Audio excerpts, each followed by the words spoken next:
Hello बच्चों, नमस्कार। स्वागत है आपका आपके अपने पसंदीदा YouTube channel science tech Vipin sir में। बच्चों, आज हम क्लास 12th केमिस्ट्री के जो फर्स्ट चैप्टर है इस समय वो है सॉल्यूशन का दूसरा टॉपिक पढ़ने वाले हैं। पहले टॉपिक में हमने बिलियन के बारे में बताया था कि बिलियन कहाँ से स्टार्ट होता है, जिसमें हमने थोड़ा बेस बताने का प्रयास किया था। आज का जो टॉपिक होगा वो स्टार्ट होगा, कहें तो आज ही से हमारा क्लास 12th का सिलेबस स्टार्ट होने जा रहा है। असल में पहला चैप्टर हमारा ठोस अवस्था पहले था, लेकिन अब जो यूपी बोर्ड की नई नियमावली जारी हुआ है, नया सिलेबस जारी हुआ है, उसके अंतर्गत पहले चैप्टर को हटा दिया गया है। इसका मतलब जो दूसरा चैप्टर हमारा था बिलियन, वो हमारा पहला चैप्टर बन गया है। तो हम अकॉर्डिंग एनसीईआरटी जो नए सिलेबस है उसके आधार पर स्टार्ट कर रहे हैं। तो उसमें हमने पहले चैप्टर में जो बिलियन है उसको शुरू किया है। तो बिलियन ये सॉल्यूशन ना, बिलियन क्या होता है, कल बताए थे कि जब दो या दो से अधिक पदार्थ आपस में किसी भी अनुपात में मिला दिए जाते हैं तो मिश्रण होता है। यह बताए थे कि दो या दो से अधिक बिलियन किसी भी अनुपात में मिला दिए जाते हैं तो मिश्रण बनता है। क्या बनता है? मिश्रण बनता है। मिक्सचर बन जाता है। अब जो दोनों पदार्थ मिलाए गए, जो दो या दो से अधिक पदार्थ मिलाए गए हैं, संभावना ये है कि वो लोग आपस में ऐसे मिल जाएं कि अलग दिखाई ही ना दें, और हो सकता है कि वो लोग ऐसे मिले कि अलग अलग दिखाई दे रहे हैं। मिश्रण तो हमने बना दिया दो या दो से अधिक लोगों को। अब यह है कि ऐसे मिले कि दिखाई ना दें, और हो सकता है ऐसे मिले और दिखाई देते रहें। कहने का मतलब है, यदि मिश्रण के दोनों घटकों को या जितने भी घटक मिलाए गए हैं सबको हम अलग अलग देख पा रहे हैं तो हमारा जो है वो समांगी है। और अगर मिश्रण के दोनों घटकों को हम अलग अलग नहीं देख पा रहे हैं तो विसमांगी है। तो कहने का मतलब यहाँ पर है कि बिलियन का जो मिश्रण जो होते हैं वो दो टाइप के होते हैं। मिश्रण हमारा दो टाइप का होता है। एक होता है समांगी विलयन, समांगी मिश्रण, और दूसरा जो होता है हमारा विसमांगी मिश्रण।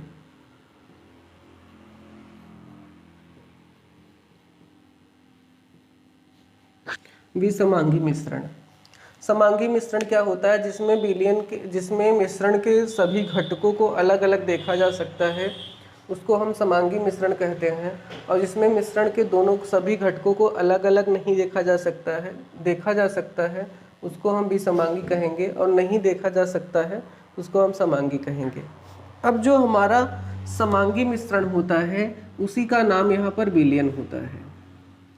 समांगी मिश्रण का नाम ही विलयन होता है। मतलब जब दो या दो से अधिक पदार्थों का समांगी मिश्रण बना दिया जाता है तो उसी को विलयन कहते हैं। यहाँ पर डेफिनेशन हमने ऊपर नोट करा है कि दो या दो से अधिक पदार्थों के समांगी मिश्रण को विलयन कहते हैं। मतलब विलयन, समांगी मिलयन जो है एक प्रकार का मिश्रण होता है। कैसा मिश्रण होता है कि वह समांगी होना चाहिए। समांगी मीन्स होता है कि उसके घटकों को हम अलग अलग देख नहीं सकते हैं। ठीक है, तो ये हमारी बात हो जाती है। थोड़ा हम बिलियन का जो पैरामीटर समझते हैं उनके अणुओं का आकार समझने का प्रयास करते हैं। जैसे यहाँ पर एक प्रकार का हमारा स्केल है।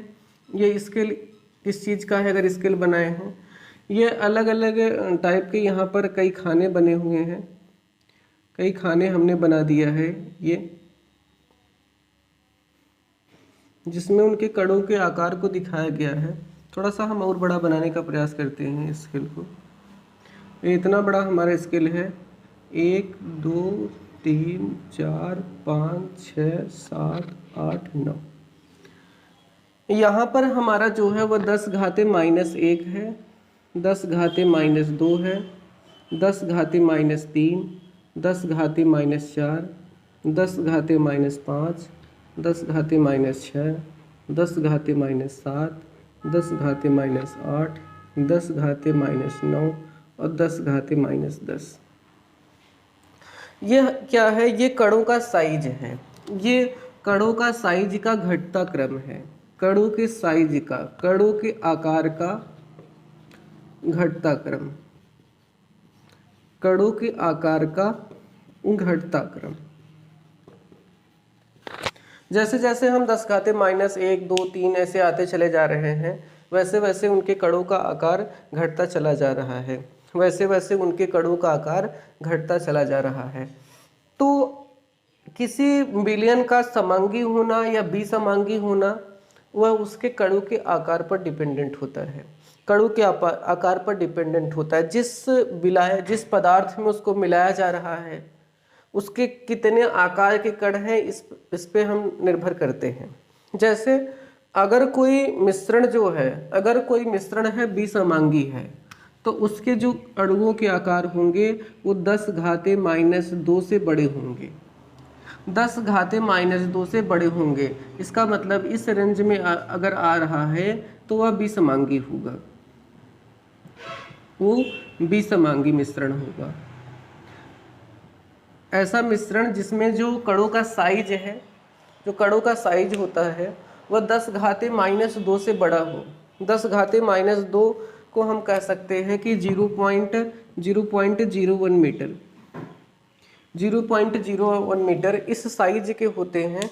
तो हम कह सकते हैं कि वह क्या है, मिश्रण के सभी घटक अलग अलग दिखाई देंगे आसानी से हमारे नेत्र से, और इसको हम ऐसे अगर मिश्रण के सभी घटक अलग अलग दिखाई देंगे तो उनको हम मिश्रण कहेंगे। कौन सा मिश्रण? विसमांगी मिश्रण। अब बात आती है कि समांगी कितना होता है। अगर कण का आकार 10 घाते -9 से छोटा होता है, 10 घाते -9 से छोटा होता है तो वो जो बनता है वो समांगी बनता है, वो बनता है समांगी मिश्रण बन जाता है। मतलब कि जो अगर समांगी मिश्रण बना है तो उसके जो कणों का आकार हो जाता है वह 10 घाते -9 से छोटा रहेगा, तभी जाकर हमको नेत्र से दिखाई नहीं देता है और समांगी मिश्रण होता है।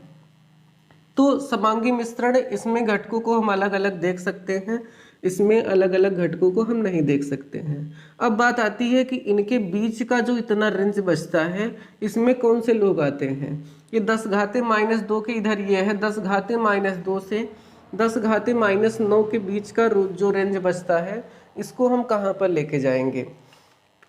तो अब हम बात करें तो इसमें 2 प्रकार के विसमांगी मिश्रण और आते हैं, जो विशेष प्रकार के विसमांगी मिश्रण होते हैं। ये 10 घाते, हमारा जो 10 घाते -3 से 10 घाते -5 का ये जो रेंज होता है, यहाँ से यहाँ तक का जो रेंज होता है, इसको हम बोलते हैं निलंबन। क्या बोलते हैं? निलंबन।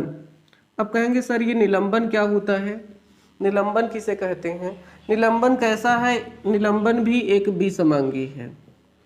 निलंबन कैसा है? एक विसमांगी मिश्रण है। निलंबन क्या है? एक विसमांगी मिश्रण है।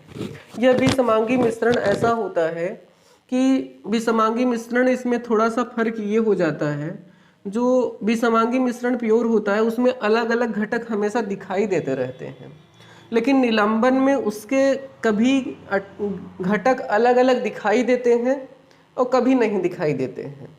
जैसे इसके उदाहरण में हम ले सकते हैं नदी का जल।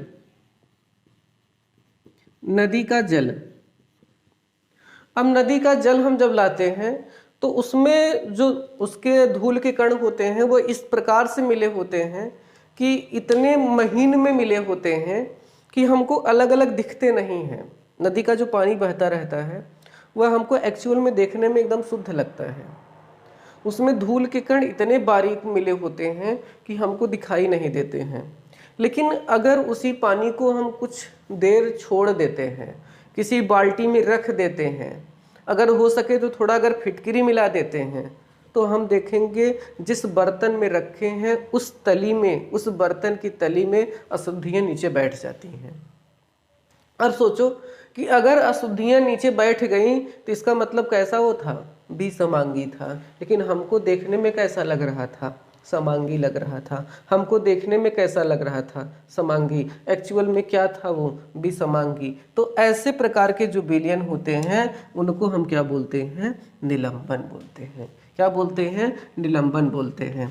अब कहेंगे सर मान लीजिए यहाँ तक ये हो गया, इसके बीच का जो रेंज यहाँ से यहाँ तक फंस रहा है, इसको हम लोग क्या करेंगे, तो भाई लोग इसका नाम होता है कोलाइड विलयन। क्या नाम होता है, कोलाइड विलयन। क्या नाम, कोलाइड विलयन। कोलाइड विलयन होता है। तो कोलाइड विलयन के कणों का आकार कितना होगा, 10⁻⁻5 से 10⁻⁹ के बीच में होता है। ये भी एक प्रकार का क्या है, विसमांगी मिश्रण है, विसमांगी मिश्रण है। तो बात आई सर अगर ये भी विसमांगी है, ये भी विसमांगी है, तो निलंबन और कोलाइड में अंतर क्या है। तो बेशक निलंबन और कोलाइड में अंतर होता है। जिस प्रकार निलंबन में हम उसको रख देते हैं कुछ देर के लिए, तो तली में उसकी अशुद्धियाँ बैठ जाती हैं, लेकिन जब हम किसी कोलाइड विलयन की बात करते हैं तो चाहे जितनी देर तक हम रख दें, कभी विलयन के जो कण होते हैं, विसमांगी मिश्रण कोलाइड विलयन के जो कण होते हैं, वो नीचे नहीं बैठते हैं। जैसे हम इसके कहते हैं दूध, दूध, दूध एक प्रकार का क्या है, एक कोलाइड विलयन है। क्या है, कोलाइड विलयन है। किसका किसका कोलाइड है, जल और वसा का, जल और वसा का, जल और वसा का, यहाँ पर ये कोलाइड विलयन है। ठीक है। अब दूध को हम अगर रख देते हैं तो ये जो है वो निलंबन की तरह दूध में जो वसा होती है वो नीचे बैठती नहीं है, बल्कि वो हमेशा पानी के साथ मिली रहती है। इसके कणों के आकार इतना अधिक छोटा होता है, बेशक ये पूरी तरीके से समांगी नहीं होते हैं, फिर भी नियर अबाउट समांगी की तरह ही होते हैं, इसलिए इसके कण भी नीचे बैठते नहीं हैं। तो इस प्रकार का जो बन जाता है हमारे पास विलयन, उसको हम लोग कहते हैं कोलाइड विलयन। तो कुल मिला के हम यहाँ पर 4 प्रकार की बात करें, एक पूरा विसमांगी मिश्रण होता है जिसमें घटकों को हम अलग अलग देख सकते हैं। एक हमने निलंबन की बात करी कि देखने में तो ऐसा वो लगता है कि जैसे समांगी है, लेकिन कुछ देर में उसको रखने के बाद उसमें अशुद्धियाँ नीचे बैठ जाती हैं, तो भी समांगी बन जाता है। फिर आता है कोलाइड विलयन होता है, कह सकते हैं कोलाइड विलयन भी समांगी और समांगी के बीच की कड़ी है कोलाइड विलयन। और जो लास्ट हमारा आता है वो समांगी मिश्रण है, जिसके हम यहाँ पर जिसकी हम बात करने वाले हैं। इसको हम वैसे जो पहले की किताब थी उसके चैप्टर नंबर 5 में, चैप्टर नंबर 5 में पढ़ते थे कोलाइड विलयन, पूरा डिटेल में कोलाइड विलयन के बारे में बात होती थी। लेकिन अब यूपी बोर्ड को आपको लगा कि तुम लोग बहुत ज़्यादा लोड में है और चल ना पावत है उठा के लेके कितना बड़ा बोझ, ये नाते कहे कि ज़्यादा कोलाइड तो सब मत पढ़ा, तो नाते अब चैप्टर 5 कट गया है तो कोलाइड विलयन आपको नहीं पढ़ना पड़ेगा। तो हम विलयन की बात करते हैं तो यहाँ पर विलयन को और आगे बढ़ाते हैं। तो यहाँ पर फिर बात आती है विलयन में कौन कौन से घटक होते हैं। विलयन के घटक, विलयन के घटक, तो भाई विलयन के 2 घटक होते हैं, विलयन के 2 घटक होते हैं। कौन कौन से घटक होते हैं, कौन कौन से घटक होते हैं, एक समांगी होता है, और ये विलयन के घटक, एक विलेय होता है, एक विलेय होता है, और दूसरा जो होता है वो विलायक होता है। एक विलेय और एक विलायक। कोई भी विलयन बनता है तो उसके 2 घटक संभव होते हैं, एक विलेय होता है और एक विलायक। विलायक जो अपने अंदर किसी पदार्थ को घोलता है, विलेय का मतलब होता है जो घोलता है। जैसे जनरली हम चीनी और पानी का सलूशन ले रहे हैं, चीनी और पानी का विलयन ले रहे हैं, तो चीनी पानी जो है अपने अंदर चीनी को घोल रहा है, तो जो घोलता है अपने अंदर, जो घोलता है अपने अंदर वो क्या होता है, विलायक होता है। जो घुलता है वो विलेय होता है ना। अब चाहे ऐसे भी समझ सकते हैं कि विलयन का वह घटक जो विलयन में अधिक मात्रा में होता है उसको हम विलायक कहते हैं, और विलयन का वह घटक जो विलयन में कम मात्रा में होता है उसे विलेय कहते हैं। तो यहाँ पर ये बात समझ में आ गई कि ये जो होगा ये विलयन में, यह विलयन में अधिक मात्रा में होगा, अधिक मात्रा में होगा, और ये जो होगा वह विलयन में कम मात्रा में होगा, विलयन में कम मात्रा में होगा। ये विलयन में कम मात्रा में होगा। तो इस प्रकार से विलयन के दो घटक होते हैं, एक विलेय और विलायक। जो अधिक मात्रा में होता है उसको विलायक कहते हैं और जो कम मात्रा में होता है उसको हम विलेय कहते हैं। फिर बात हमारी यहाँ पर आती है, अगर ऐसी बात है तो विलयन कितने प्रकार का होता है। विलयन के प्रकार,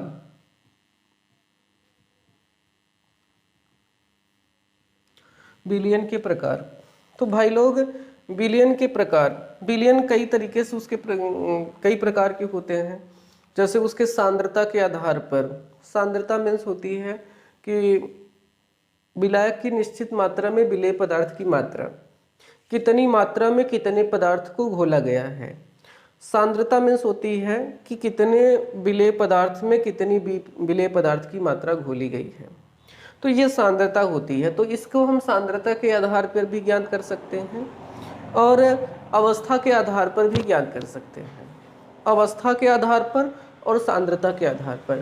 तो सबसे पहले हम यहाँ पर बात करते हैं विलयन के प्रकार में सांद्रता के आधार पर, सांद्रता के आधार पर।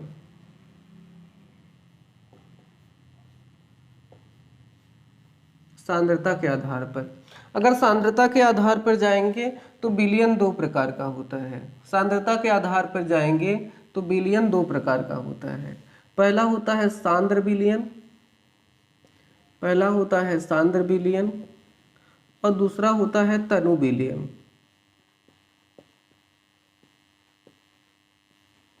दो प्रकार का होता है। इसको हम जनरली बोलते हैं कॉन्क सॉल्यूशन, कंसंट्रेट होता है, ये लिखा जाता है वैसे, और इसको हम डाइल्यूट बोलते हैं, सिंपल में ऐसे लिखा जाता है, शॉर्ट में डाइल्यूट सॉल्यूशन होता है। अब देखिए कभी अगर हम लैब में जाते हैं तो लैब में जाते हैं तो वहाँ पर देखेंगे ऐसे दो प्रकार के अलग अलग बोतल धरे होते हैं, दो प्रकार के अलग अलग बोतल धरे होते हैं वहाँ पर। एक ऐसे होता है, एक यहाँ पर ऐसे भी होता है।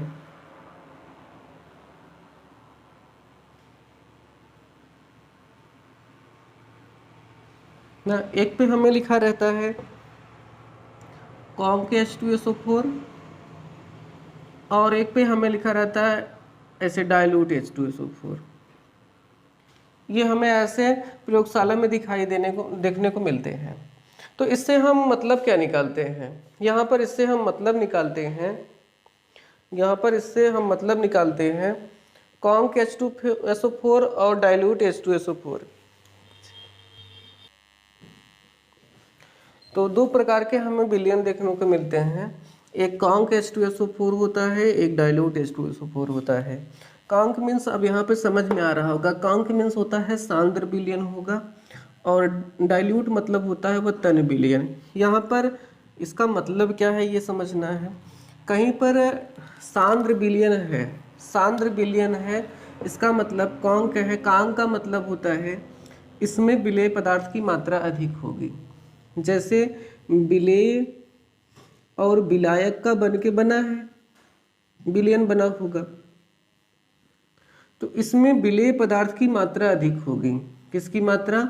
विलेय पदार्थ की मात्रा अधिक होगी विलायक की तुलना में। विलेय पदार्थ की अधिक मात्रा, विलेय पदार्थ की अधिक मात्रा। और यहाँ पर जो हमको मिलेगा इसमें कम मात्रा, किसकी? विलेय पदार्थ की ना, विलेय पदार्थ की कम मात्रा हो जाएगी। तो इस प्रकार से हमें क्या प्राप्त हुआ, एक कंसंट्रेट प्राप्त हो गया और एक हमें डाइल्यूट प्राप्त हो गया। इसी प्रकार यहाँ पर भी होता है कि ऐसा विलयन जिसमें विलेय पदार्थ की मात्रा अधिक होती है उसको हम सांद्र विलयन कहते हैं, और ऐसा विलयन जिसमें हमें विलेय पदार्थ की मात्रा कम होती है उसको हम तन विलयन कहते हैं। जैसे कहीं पर आ गया हमें एक 68% H2SO4, 68% H2SO4, और या फिर कहीं पर लिखा है 38% H2SO4। अब 68% H2SO4 का यहाँ पर मतलब है कि 68% ये होगा, H2SO4 की मात्रा होगी, बाकी जो 32% बचेगा वो यहाँ पर H2O होगा। इसमें अगर 38% ये वाला है, इसका मतलब जो 62% बच रहा है वो H2O होगा।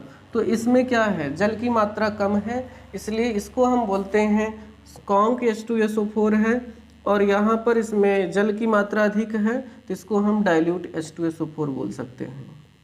तो इस प्रकार से यहाँ पर जांच की जा सकती है।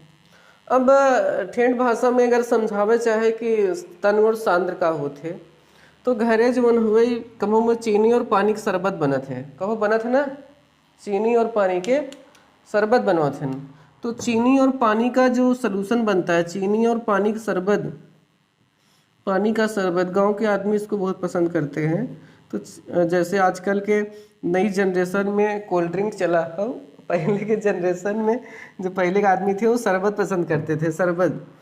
तो चीनी और पानी का वो लोग बनाते थे उसमें और कुछ डाल करके। तो ये क्या, उसमें चीनी की मात्रा कम होती थी, इसका मतलब वो क्या होता था, डाइल्यूट होता था।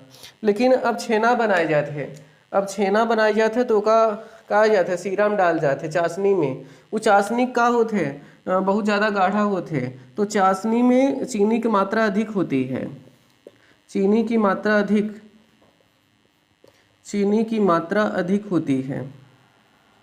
तो उस चीनी की मात्रा अधिक होती है, इसलिए उसको हम क्या कहते हैं, ये हमारा सांद्र हो गया, जबकि ये वाला हमारा क्या होता है, तनु विलयन। तो इस प्रकार से उसको हम समझ सकते हैं। ठीक है, तो ये हमने बता दिया कि विलयन के प्रकार उनकी सांद्रता के आधार पर। अब आप स्क्रीनशॉट लेंगे, इसका नोट्स बनाएंगे। इसके बाद हम बात करते हैं कि अवस्था के आधार पर विलयन कितने प्रकार के होते हैं। हाँ बच्चों, अब हम लोग देखते हैं कि अवस्था के आधार पर विलयन के प्रकार। देखिए हमारे पास 3 अवस्थाएं होती हैं, पदार्थ की 3 अवस्थाएं होती हैं, ठोस, द्रव और गैस। मेन रूप से हमारे पास 3 अवस्थाएं होती हैं। तो 3 ही प्रकार के हमारे विलयन होते हैं। एक होता है गैसीय विलयन, एक द्रवीय विलयन और एक ठोसी विलयन। गैसीय विलयन मतलब होता है कि जो विलयन गैस अवस्था में होती है। द्रवीय विलयन मीन्स होता है कि विलयन द्रव अवस्था में होगा, और ठोसी विलयन मतलब होता है कि विलयन ठोस अवस्था में होगा। तो कितने प्रकार के विलयन हो जाते हैं, 3 प्रकार के, गैसीय विलयन, द्रवीय विलयन, ठोसी विलयन। अब गैसीय विलयन भी 3 प्रकार से हो जाता है। कैसे, गैस के अंदर ठोस, गैस के अंदर द्रव और गैस के अंदर गैस। द्रवीय विलयन भी 3 प्रकार का हो जाता है, द्रव के अंदर गैस, द्रव के अंदर ठोस और द्रव के अंदर द्रव। ठोसी विलयन भी 3 प्रकार का हो जाता है, ठोस के अंदर गैस होती है, ठोस के अंदर द्रव होता है और ठोस के अंदर गैस होती है। तो इस प्रकार से इतने प्रकार के हमारे पास विलयन, कुल मिला के हमारे पास इतने प्रकार के विलयन, कुल मिला के 3 गैसीय विलयन, 3 द्रवीय विलयन और 3 ठोसी विलयन, कुल 9 प्रकार के विलयन हमारे हो जाते हैं अवस्था के आधार पर। हम यहाँ पर बात करते हैं पहले गैसीय विलयन। गैसीय विलयन,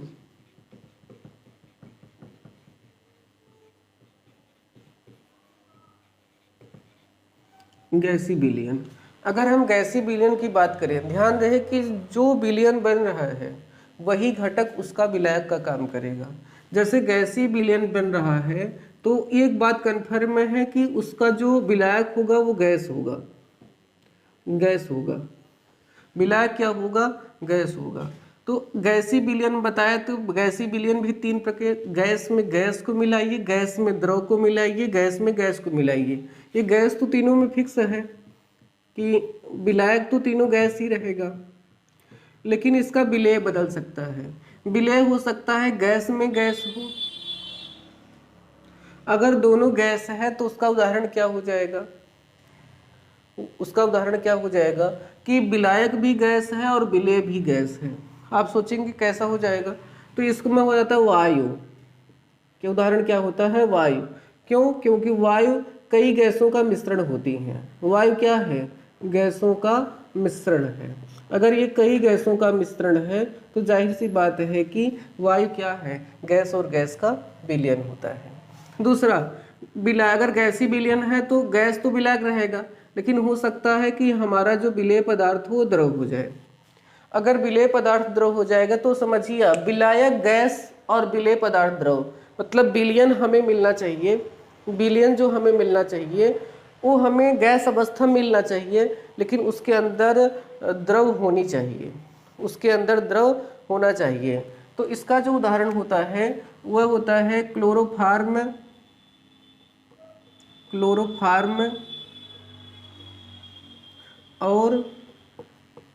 और नाइट्रोजन गैस का विलयन, नाइट्रोजन गैस का विलयन, नाइट्रोजन गैस का विलयन।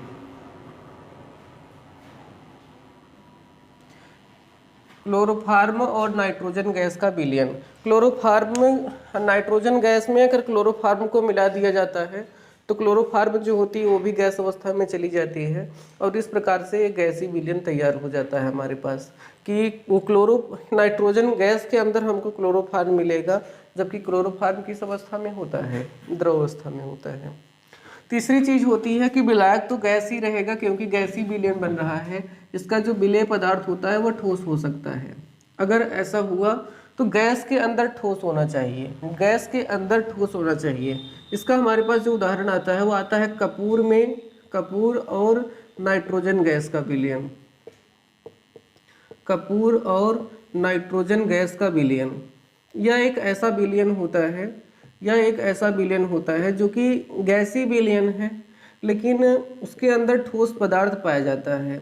अगर नाइट्रोजन गैस जहाँ पर उपस्थित है वहाँ पर हम किसी कपूर को रख देते हैं, नाइट्रोजन गैस के अंदर हम कपूर को लाकर रख देंगे तो धीरे धीरे देखेंगे कि वह कपूर खत्म हो जाएगा, वह कपूर धीरे धीरे जाकर गैस के अंदर मिल जाएगा। तो कपूर का गैस के अंदर मिल जाना किस प्रकार का विलयन हो गया? गैसीय विलयन हो गया। कपूर जो हो गया वो गैस के अंदर मिल गया, हम कपूर को अब अलग से नहीं देख पाएंगे। विलयन किस अवस्था मिल रहा है हमको? गैस अवस्था में। कौन कपूर पहले किस अवस्था में था? ठोस अवस्था में था, इसलिए ये कौन सा विलयन हो गया? गैसीय विलयन। तो ये तीन प्रकार के गैसीय विलयन होते हैं, गैस और गैस का विलयन, गैस और द्रव का विलयन और गैस और ठोस का विलयन। ये इसके तीनों के हमने एग्जाम्पल यहाँ पर नोट कर दिए हैं ताकि बातें समझ में आ सके। दूसरा जो हमारा यहाँ पर है वो है द्रवीय विलयन। यहाँ पर जो हमारा दूसरा आने वाला है वो हमारा है द्रवीय विलयन। अगर हम यहाँ पर द्रवीय विलयन की बात करें तो बताया कि जिस अवस्था में विलयन रहेगा उसी से संबंधित घटक विलायक का काम करेगा। इसका मतलब विलायक यहाँ पर क्या होगा? द्रव होगा। विलायक यहाँ पर क्या होगा? द्रव होगा। तीन होते हैं, विलायक यहाँ पर द्रव होगा। अब विलायक यहाँ पर द्रव है।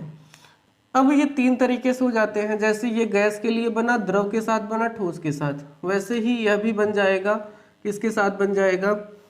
यह बन जाएगा हमारा गैस के साथ। यह बन गया हमारा गैस के साथ बन जाएगा। किसके साथ बना? पहले गैस के साथ बना। अब यहाँ पर द्रवीय विलयन है, इसका मतलब द्रव के अंदर ऑक्सीजन गैस, द्रव के अंदर गैस होनी चाहिए। अब इसका उदाहरण क्या हो जाए? द्रव के अंदर कोई भी गैस होनी चाहिए तो कैसा बन जाएगा? गैसीय विलयन। इसके उदाहरण बताएं कि जैसे जल में घुली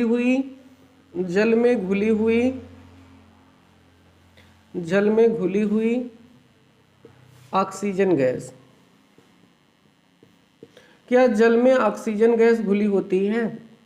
अब यहाँ पर ध्यान देने वाली बात है कि ये नहीं समझना है कि H2O के अंदर जल है तो यही वाला उसमें ऑक्सीजन घुला हुआ है, ना भाई, ऐसा गलती ना करें। H2O एक हुआ है, उसका सूत्र है, वहाँ पर ऑक्सीजन अलग से नहीं होता है, बल्कि जल के अणुओं के बीच में ऑक्सीजन गैस घुली होती है। अब अगर आप सोचते हैं कि कैसे हम जाने कि ऑक्सीजन गैस घुली हुई है, तो आप एक काम करिए, यह समझिए कि जल में मछलियाँ होती हैं, जल में मछलियाँ होती हैं और मछलियाँ जल में जिंदा हैं, तो वह ऑक्सीजन गैस कहाँ पर पा रही हैं? तो वो कहाँ से ऑक्सीजन गैस पा रहे हैं? क्या ऊपर से ले रहे हैं? वो ऊपर तो आती नहीं है। तो उनके पास क्या होता है, जैसे हमारे पास फेफड़े होते हैं वैसे उनके पास गलफड़े होते हैं और उस गलफड़े से वे जल को अंदर ले जाती हैं और जल के अंदर ले जाने पर वहाँ पर जो घुली हुई ऑक्सीजन गैस होती हैं उसको निकाल लेती हैं और उससे श्वसन की क्रिया कर लेती हैं। तो यहाँ से इस बात से क्लियर हो जा रहा है कि मछलियों के शोषण से इस बात को क्लियर हम कर पा रहे हैं कि निश्चित रूप से जल के अंदर ऑक्सीजन गैस घुली है, और अगर जल के अंदर ऑक्सीजन गैस घुली है तो कौन सा विलयन है, वो द्रवीय विलयन है, जहाँ पर विलायक द्रव है और विलेय कौन है, गैस है। ठीक है, इसके बाद होती है द्रव और द्रव का विलयन बन सकता है, द्रव और द्रव का विलयन बन सकता है कि दोनों द्रव अवस्था में हो। तो जैसे इसका उदाहरण हम यहाँ पर लें कि द्रव भी विलायक हो, उसके अंदर द्रव मिला भी हो। जैसे पानी होता है और पानी के अंदर शराब मिला दिया जाते हैं, पैक बनावा थे ना भैया, पानी के अंदर पनियम शराबों में पानी डालती ना, पनियम शराब डाले थे ना, तो पनिया का हुए वो द्रव अवस्था में, शराबो द्रव अवस्था में, और दोनों आपस में मिल जाते हैं, पानी और शराब अलग अलग ना होते, तो वो भी एक प्रकार का क्या है, विलयन। ठीक है ना। तो ये पानी और शराब जो मिलाया गया, यहाँ पर हम शराब ना कह के उसको हम एथेनॉल कह सकते हैं। एथेनॉल एक प्रकार का अल्कोहल है जो शराब बनाने में प्रयोग किया जाता है। वो एक्चुअली में पूरा शराब होता नहीं है, लेकिन उसको बनाने में प्रयोग किया जाता है, उसका कुछ परसेंटेज होता है। तो यहाँ पर उदाहरण में हम लिख सकते हैं जल और एथेनॉल का विलयन, जल और एथेनॉल का विलयन, जल और एथेनॉल का विलयन, जल और एथेनॉल का विलयन, एथेनॉल का विलयन। ये हमारा हो गया द्रव और द्रव का उदाहरण हो गया। तीसरा जो हमारे पास आता है, हमने द्रव में गैस मिलाया, द्रव में द्रव मिलाया, अब द्रव में क्या मिला दें, हम ठोस मिला दें। द्रव के अंदर जैसे ही ठोस मिलाएंगे, द्रव के अंदर जैसे ही ठोस मिलाएंगे, अब ध्यान दें द्रव विलयन होना चाहिए, उसके अंदर ठोस होना चाहिए। विलयन जो होना चाहिए वो द्रव अवस्था में होना चाहिए, उसके अंदर ठोस घुला होना चाहिए। बताइए इसका उदाहरण क्या होने वाला है। इसका उदाहरण तो सब लोग जानते हैं, बहुत सिंपल है कि पानी में चाहे चीनी मिला दे, ठोस अवस्था में चीनी होते हैं तब वो विलयन बन गया। पानी में चाहे नमक मिला देता है तब भी वो विलयन बन गया, वो भी एक प्रकार का द्रवीय विलयन है जो कि द्रव और ठोस का है। तो उसमें कुछ भी लिख सकते हैं कि पानी और चीनी का विलयन लिख सकते हैं, पानी और चीनी का विलयन लिख सकते हैं, या ग्लूकोज का भी विलयन लिख सकते हैं, कुछ भी लिख सकते हैं, वो आपके ऊपर है। ठीक है, तो ये हमने 6 प्रकार की बात कर ली। अब अगला जो हमारा है वह ठोसी विलयन है, जो कि ठोस अवस्था में होता है। ये हमारा ठोसी विलयन है। ठोसी विलयन भी भैया 3 प्रकार का हो जाता है। अब जानिए ठोस अवस्था में है तो विलायक जो होगा वह ठोस ही होगा। विलयन हमें क्योंकि ठोस अवस्था में चाहिए, तो ये भी ठोस हो जाएगा और ये भी ठोस हो जाएगा।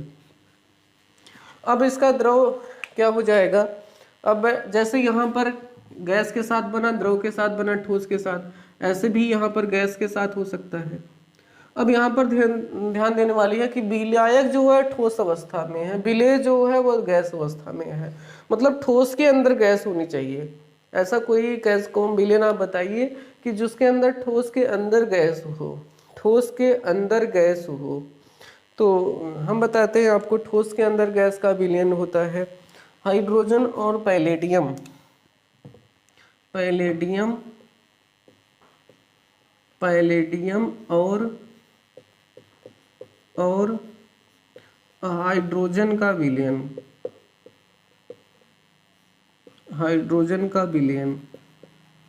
ये पैलेडियम धातु में ऐसी नेचर पाई जाती है, ऐसी प्रकृति होती है कि जहाँ पर हाइड्रोजन गैस होती है, अगर कहीं पर हाइड्रोजन गैस की मात्रा है, पैलेडियम धातु को वहाँ पर लेके जाएंगे तो इसके अंदर ये नेचर पाया जाता है कि वहाँ पर हाइड्रोजन गैस को ट्रैप कर लेती है, अपने अंदर अवशोषित कर लेती है। तो क्या हो जाता है, ठोस के अंदर जाके गैस जाकर विलय हो जा रहा है। तो इस प्रकार से ठोस के अंदर गैस चला गया तो विलयन हमें किस अवस्था मिल रहा है, ठोस अवस्था में मिल रहा है। तो इस प्रकार के विलयन को हम क्या कहते हैं, ठोसी विलयन कहते हैं। अब यहाँ पर ठोस के स्थान पर यहाँ पर अगला जो होगा वह हम द्रव भी ला सकते हैं। क्या ला सकते हैं हम लोग, द्रव ला सकते हैं। विलयन ठोस अवस्था में रहना चाहिए, उसके अंदर द्रव में मिलना चाहिए। चला भाई लोग एक कोनो उदाहरण बतावा कि विलयन जो हमारा हो चाहे वो ठोस अवस्था में हो जाए और उसके अंदर जो विलेय पदार्थ मिला वो द्रव अवस्था में होना चाहिए। देखिए अब कैसे जानेंगे, विलयन ठोस अवस्था में होना चाहिए, उसके अंदर मिला हुआ पदार्थ द्रव अवस्था में होना चाहिए। बताओ एक उदाहरण। ना। तो कक्षा 10 में एक हम लोग पढ़े थे अमलगम। क्या पढ़े थे? अमलगम। अमलगम क्या होता है? अमलगम क्या होता है भाई बतावा? अमलगम क्या होता है? हम 12th में पढ़ रहे हैं, 10th में हम अमलगम पढ़े हैं। उसमें बताया था कि पारे के साथ किसी धातु का अगर मिश्रण बना दिया, विलयन बना दिया जाता है, तो वो जो विलयन प्राप्त होता है उसको अमलगम कहते हैं। पारे के साथ, पारा किस अवस्था में होता है? द्रव अवस्था में। किसी अन्य धातु के साथ, केवल पारा ही द्रव अवस्था में रहने वाली धातु है, उसके अलावा सभी धातुएं ठोस अवस्था में हैं। तो पारे के साथ अगर कोई धातु आएगी, जाहिर सी बात, तो ठोस रहेगी। और ठोस और द्रव मिलते हैं तो अमलगम ठोस अवस्था मिलता है। इसका मतलब वो कौन सी विलयन होता है? ठोस अवस्था में। तो यहाँ पर हम देख सकते हैं कि पारा और सोडियम का अमलगम, पारा और सोडियम का अमलगम, पारा और सोडियम का अमलगम, पारा और सोडियम का अमलगम जो होता है वो हमारा क्या है? वो एक ठोसी विलयन है जिसमें कौन? पारा जो है वो द्रवावस्था में होता है। इसके बाद हमारा आता है ठोस और ठोस का विलयन।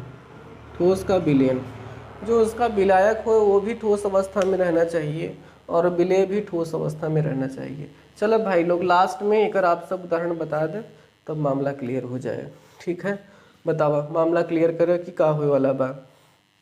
कि विलायक भी ठोस अवस्था में और विलेय भी ठोस अवस्था में। बहुत सरल है, आप जरा सा भी अगर सोचेंगे तो इसका आप एग्जाम्पल निश्चित रूप से पा जाएंगे। ठीक है, हम इसको आपके ऊपर छोड़ते हैं कि ठोस और ठोस का विलयन हमको बताएंगे कमेंट सेक्शन में कमेंट करके। देखिए कितने लोग इसको दिमाग से सोच लेते हैं कि कौन सा विलयन बनने वाला है, ठोस और ठोस का विलयन। अगर किसी का कमेंट नहीं आएगा तो हम समझेंगे किसी को नहीं आया, और अगले क्लास में हम बताएंगे। और अगर कमेंट आ गया किसी का तो जानेंगे कि आपने ढूंढ लिया। तो यहाँ पर खोजना है कि ठोस और ठोस का विलयन का एग्जाम्पल क्या होता है, ये आपके लिए हम यहाँ पर छोड़ रहे हैं। तो ये था आज की क्लास जिसमें हमने विलयन और विलयन के प्रकार के बारे में बात किया। तो मिलते हैं अब नेक्स्ट क्लास में। आपका आभार कि आपने वीडियो को पूरा देखा, और आप कमेंट सेक्शन में ये भी कमेंट करके बताएं कि आपको ये वीडियो कैसा लगा। अगर आपको अच्छा लग रहा है तो अपने दोस्तों के पास शेयर करें और चैनल को और वीडियो को लाइक करें। मिलते हैं नेक्स्ट क्लास में। आज अगला जो हमारा टॉपिक होगा वह हम विलयन की सांद्रता ज्ञात करेंगे। अभी तक हमने विलयन की ये बताया कि विलयन में विलायक पदार्थ की मात्रा कम है कि ज़्यादा है, लेकिन अगर कम है तो कितना कम है, ज़्यादा है तो ज़्यादा, एग्जैक्ट कितना है, 25%, 30%, 40%, एग्जैक्ट अगर वैल्यू हमारा निकालना हो तो हम कैसे विलेय पदार्थ की वैल्यू को निकालेंगे, उसके लिए कितने तरीके होते हैं, उसको हम लेकर आने वाले हैं नेक्स्ट क्लास में। तब तक के लिए आप इंतजार करिए। तब तक के लिए धन्यवाद। आपका दिन शुभ हो।